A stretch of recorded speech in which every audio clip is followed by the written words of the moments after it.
La tour de Babel, quand les hommes voulurent atteindre le ciel. Après le déluge, les descendants de Noé se multiplièrent sur la terre. À cette époque, tous les hommes parlaient une seule langue et utilisaient les mêmes mots. En voyageant vers l'Orient, ils trouvèrent une grande plaine dans le coin, pays de chignards, et décidèrent de s'y installer.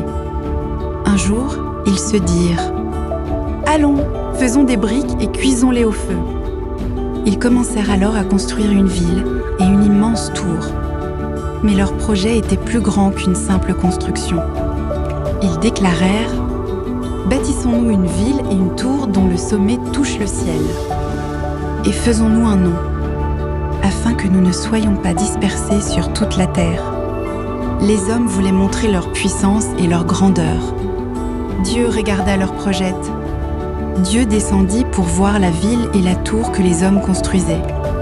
Il vit qu'ils étaient unis et qu'ils parlaient tous la même langue. Alors Dieu décida de confondre leur langage afin qu'ils ne puissent plus se comprendre. Imagine la scène. Un homme parlait à son voisin, mais celui-ci ne comprenait plus ses paroles. La communication fut interrompue. Les hommes commencèrent alors à se séparer et à partir dans différentes directions. La construction de la ville s'arrêta. La tour resta inachevée. Belle. La Bible explique que cet endroit fut appelé Babel, parce que c'est là que Dieu avait confondu le langage de toute la terre et dispersé les hommes sur toute la surface de la terre. Ainsi, le projet qui devait leur donner un grand nom et les maintenir ensemble se termina par leur dispersion. Mais l'historia ne s'arrête pas là. Après Babel, les générations continuèrent à se multiplier. Parmi les descendants de Sem se trouvait un homme appelé Abram. Un jour, Dieu allait lui adresser un appel extraordinaire.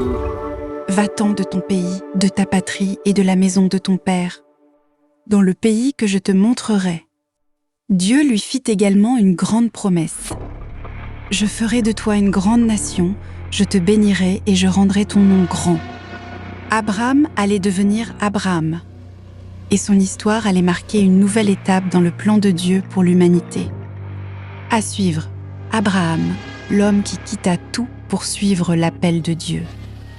Référence Genèse 11 sur 1, 9. Genèse 12 sur 1, 3.